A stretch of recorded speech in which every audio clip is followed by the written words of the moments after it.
Bonjour tout le monde, bienvenue à Perspective Animée. Aujourd'hui, on va parler de quelque chose d'un peu différent. On va parler de Big Flo et Oli. Vous avez vu le titre, vous avez probablement vu. Donc pour ceux, admettons, si je sais pas ça va être quoi qui est le reach de cette vidéo-là, mais s'il y a du monde qui voit ça, qui c'est la première fois sur la chaîne, on parle d'animé normalement. Donc parce que je l'ai vécu par d'autres fois, j'ai fait des vidéos, puis là, le monde il s'abonne, tu sais, parce que mais ça n'a pas rapport avec les animés, puis là, ben il y a pas d'autres vidéos par rapport à ça, fait que tombez pas dans le panneau. Si ça vous plaît cette vidéo-là, puis vous n'aimez pas les animés, c'est ça. Ça sera ça la fin de notre relation ensemble. Parce que je le vois, tu sais, puis il y a du monde qui s'abonne, puis là, ben, il n'y a pas vraiment de vidéo pour eux. Ou peut-être qu'ils aimaient les animés, puis c'est moi qui comprends ça, mais on dirait qu'à l'intérieur de moi, je vois ça, puis je vois les abonnements par rapport à cette vidéo-là, puis je suis comme, oh, mais mon Dieu, quelle vidéo qu'il faut. Puis là, je vous préviens, c'est une chaîne d'animés, donc on va penser à Big Flo et Oli, et là, j'ai un problème avec ce qu'ils font. Et je veux le clarifier, je vais en parler, par rapport au documentaire, mais je pense pas que c'est des mauvaises personnes, je pense pas que c'est des personnes malveillantes qui ont un grand plan pour conquérir l'humanité, que c'est des lézards et tout ça. Et donc, je sais que en faisant une vidéo, peut-être en étant un peu moins en désaccord avec ce qu'ils font, ça peut attirer peut-être du monde qui sont vraiment pas en accord avec ces personnes-là, mais je vous le dis, les commentaires, s'il y a du monde qui commence à insulter Big Flo et Oli pour rien, les commentaires vont être supprimés. Il y a pas de ça ici, je parle juste d'un problème que j'ai avec eux, et je pense que ça peut peut-être avoir fait juste au fait qu'ils sont jeunes.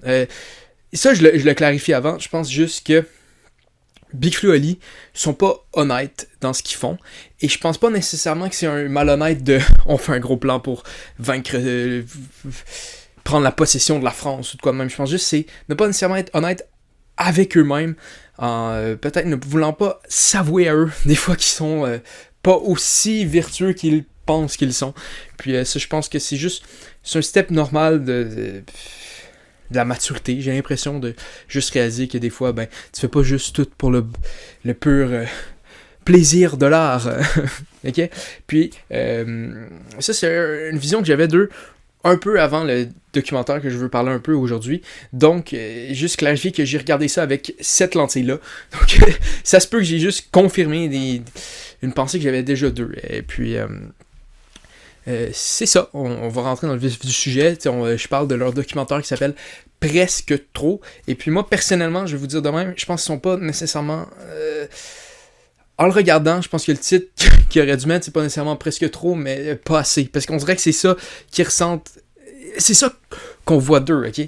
Puis ça, j'ai plusieurs facteurs pour expliquer ça, mais un des premiers facteurs, je pense, qui a vraiment pas aidé à ce documentaire-là et à son existence, parce que je trouve que c'était un peu vide comme contenu. Si je pense que c'est un documentaire qui s'en va jusqu'à faire un gros show et après comme prendre une pause, puis tout ça, puis je dirais que je pense que c'est pas la meilleure, la plus propice de faire un documentaire. Par exemple, moi, j'ai regardé Nekfeu et les étoiles de Vagabond et je trouve ça incroyablement intéressant. Je l'ai vu plusieurs fois, puis je pense que ça, c'est vraiment du fait que c'est un documentaire de création d'un album, tandis que là, on est vraiment juste dans aller jusqu'à une performance, et je pense que c'est un peu vide d'intérêt, tout ce gros plan-là de faire un documentaire là-dessus. Donc, à la base, je crois que c'était une mauvaise idée pour essayer de faire de quoi d'un peu plus profond. Je pense que c'est de quoi qui va vraiment juste rejoindre du monde qui sont vraiment fans de Big Flo et Oli, qui veulent voir comment ça se passe dans leur vie, tu sais. Je pense que c'est pas quelque chose qui va attirer d'autres genres de personnes que ça. Puis, en soi, c'est correct. Mais mon plus gros problème là-dedans, c'est qu'il commence le documentaire en disant « Ah, c'est parce que, tu sais, tout ce qui se passe avec nous, c'est presque trop pléfant. Ah, c'est le bon titre de documentaire. Ah, ah, ah. » Puis, tout au long du documentaire, c'est pas ça que je ressens par rapport à eux. Ça se peut juste que ce soit une manière d'être devant la caméra, c'est une possibilité, mais je trouve qu'ils ont vraiment... Ces deux gars-là font tellement de rap, ils travaillent tellement beaucoup. Il y a une soif de quelque chose à l'arrière de ça qui vient pas de deux gars qui sont comme « Ah, c'est presque tout ce qu'on vit, ok? » Big Flo dit dans le documentaire qu'il a fait un plan, ça c'était son plan jusqu'à ces deux stades-là, ok? Puis après, tu me dis, c'est presque tout. Non, ok, c'est de quoi que tu voulais, t'as travaillé pour. Tu veux, je sais pas, l'argent, le fame. Il y a quelque chose là-dedans que tu recherches et qui sont pas honnêtes avec les gens par rapport à ça. Parce que, tu sais, leur dernier album, La vie de rêve, on vit une vie de rêve. Et puis, ça n'a pas d'allure, tatata. Ça, je trouve que c'est pas nécessairement ce qu'on voit d'eux. Il n'y a pas de problème aussi à vouloir des trucs de même. C'est juste qu'il faut que tu le saches que c'est ça que tu veux. Tu sais, par exemple, il y a un terme, je trouve, qui réfère beaucoup à Big Flo et Oli. Et puis, la première fois que j'en ai entendu parler par rapport à eux de ça, c'est Gringe qui a utilisé le terme. Puis j'ai vu le terme, je fais « Ah, mon Dieu, c'est vraiment... » Je pense que c'est ce qu'ils font. Et puis, je sais que Gringe a eu un changement un peu de ce qu'il pense de Big Flo et Oli. Et, tu sais, j'ai l'impression qu'il est un petit peu plus extrême. Il pensait vraiment que c'était pas bien ce qu'ils faisaient. Moi, je pense pas qu'ils font ça par exprès. Je pense juste que c'est ce qui se passe quand ils le font. On parle du terme démagogie, je pense que c'est ça qu'ils font. C'est de la politique par laquelle on flatte les masses pour gagner et exploiter leur adhésion. Si vous écoutez la musique de Big Flo et Oli, c'est « on est comme vous », tout ça, puis là, c'est des espèces de phrases vides de sens, de comme « ah, les cellulaires, c'est mauvais », puis des trucs de même. Je pense que c'est pas nécessairement ça qui est le plus deep dans l'art. C'est très démagogue comme situation, mais je pense pas que c'est pour séduire la... Je pense juste que c'est eux, c'est ça qu'ils voient. Puis je pense que c'est une... Big Flo et Oli, c'est une réaction à un mouvement du rap, dans le fond. Donc c'est vraiment, tout le monde est avec les grosses filles et tout ça, puis eux, on dit... Je pense que c'est pas bien là-dessus, fait qu'ils sont allés dans l'autre bord. Mais ça veut pas dire que l'autre bord, c'est nécessairement exactement ce qu'ils font, ce qu'ils sont. Et c'est là, je pense qu'on perd une espèce d'âme artistique, d'une honnêteté dans l'art qu'on peut pas voir nécessairement ailleurs. Moi, je peux vous dire, ma chanson préférée, je pense, de Big Flo et Oli, c'est Olivio. Je les ai pas toutes écoutées sur La Vie de Rêve, parce qu'à un moment donné... ok, puis après, ils ont fait Florian pour copier le succès, je pense, d'Olivio, mais Olivio, ça sentait de là, tu sais. On voyait que c'était quelqu'un qui faisait trop de ça. Puis je pense que souvent, admettons, dans d'autres musiques de Big Flo et Oli, ça va sortir d'ici. Ils vont dire comment qu'on fait ça, puis ils essaient de le faire avec leur tête, au lieu de le faire directement de leur cœur, comme une musique un peu plus comme Olivio. Peut-être que ça a été pensé aussi, tu sais. Regardez, moi là, je spécule de l'extérieur. J'ai aucun in par rapport à ça. Et puis, deuxièmement, j'ai pas de suite de points. Tout ce que je dis ne fait pas de sens. C'est juste une suite incohérente d'un gars qui est en train de perdre la boule. Non, mais je parle de Big Flo et Oli, et puis je pense que leur documentaire est un petit peu trop... C'est vide, ok, comme truc, puis on les voit beaucoup juste... Il y a beaucoup d'instants dans le documentaire qui sont juste des flex. C'est juste ça, c'est juste du monde qui sont comme... Regardez comment qu'on est cool, mais on est autant cool que vous. Puis ça, je trouve ça très malhonnête. C'est par exemple, il y a une scène, ok, dans le documentaire qui m'a flabbergasté comment ça, c'est encore là, parce qu'elle sert à absolument rien, tu sais.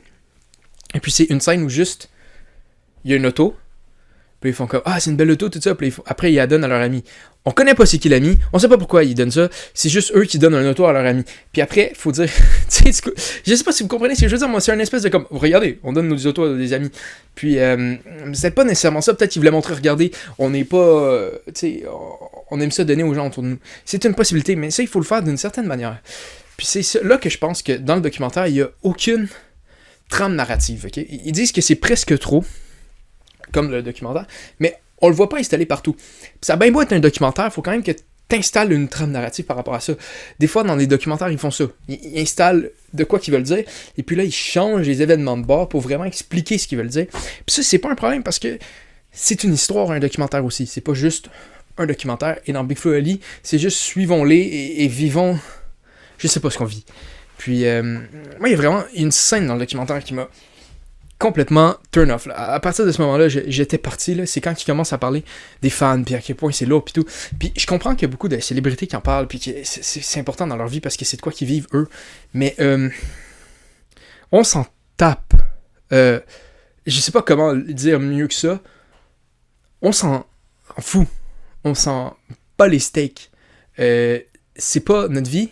Et on s'en fout. Et je trouve qu'il y a beaucoup trop de célébrités qui en parlent. Ok, oui, c'est plate. C'est sûr que c'est plate, puis je suis pas pour tout ça. Moi, je pense pas que c'est quoi qu'on devrait aller voir le monde. Puis je pense que peut-être qu'il y a une partie de ma vision là-dessus et du fait que je suis au Québec. Et au Québec, il y a beaucoup moins de monde qui vont voir. Puis c'est toutes les personnalités connues qui en parlent disent qu'il y a beaucoup moins une approche. Le monde sont plus... Par rapport à ça, tu sais, moi, j'ai pas ça à l'intérieur de moi. Ah, putain, puis là, tu cours, puis là, tu vas voir la personne, puis tout. Puis ça fait du temps, des fois, j'ai vu, puis je fais, ah, c'est ça. Puis pas aller voir la personne, rien. Juste comme... Cool! Okay? Donc, je pense que ça vient peut-être un peu de ça, de vivre en Europe, où je pense qu'il y a un peu plus une culture d'aller voir les célébrités de même. Mais même à ça, dans ton documentaire, ça peut te gosser. Parle-en pas. Okay? Parce que, je vais vous dire de quoi. Vous, Big Flo et Oli, je je suis vraiment présomptueux, ok? Moi, je suis en train de penser que je vous parle en ce moment, donc... Probablement qu'ils verront jamais ça, mais je vais m'adresser vraiment à eux. Vous, Big Flo et Oli, dans un truc de même, vous ressortez pour les gens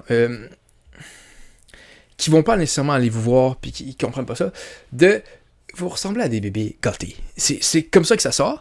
Et puis pour les autres qui ont vraiment un problème, qui vont vraiment aller voir, ils sont vraiment intenses par rapport à ça, ça les changera pas. Il y en a pas un qui est comme, ah oui, il parle de moi, moi je suis trop lourd, non, ils sont comme, non, nous on est vraiment potes, ok? Donc, il y a aucun point à faire ça, à part juste comme, oh, excusez-moi, je vais arrêter de frapper le micro, ça doit être désagréable.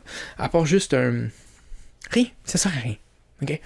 Et moi je pense qu'il y a vraiment ça, tu sais. Dans Big Flo et Oli, c'est un manque de vérité par rapport à eux-mêmes, puis je sais qu'ils ont fait une pause, puis j'espère qu'ils vont revenir avec, nous autres vraiment c'est quoi qu'ils ressentent, ok? Ok? Ils disent, il y avait même, ok, on prend sur les personnes, les célébrités qui approchent les célébrités, il y avait comme Oli, il disait, ah, moi je trouve ça correct, mais on voyait dans sa face qu'il trouvait pas ça correct. Dites-nous-le à quel point, ok, faites une chanson, à quel point la célébrité, ça vous effraie, ça n'a pas de sens, ou de quoi de même, ou que vous aimez ça, puis tout ça, tu sais, par rapport à ça, soyez honnête par rapport à ça, faites-le dans une chanson, puis moi, je le suis. À chaque fois que Big Flo et Oli sort une chanson, mettons sur Spotify, je m'en vais revoir. Puis j'espère qu'un jour, ça va être honnête. Parce que les talents techniques sont là. Il manque juste l'honnêteté artistique. C'était tout. Donc, si vous avez aimé ça, mettez un like, mettez un dislike, peu importe, là, faites ce que vous voulez. Abonnez-vous, désabonnez-vous. Donc, exactement. Soyez honnête avec votre cœur et créez de votre cœur, mesdames et messieurs. J'espère que ça fait du sens ce que je viens de dire, là, tout ça, là, parce que moi j'ai aucune idée. Je me rappelle même pas ce que j'ai dit dans la vidéo. Puis je vais la poster pareil. Au revoir tout le monde.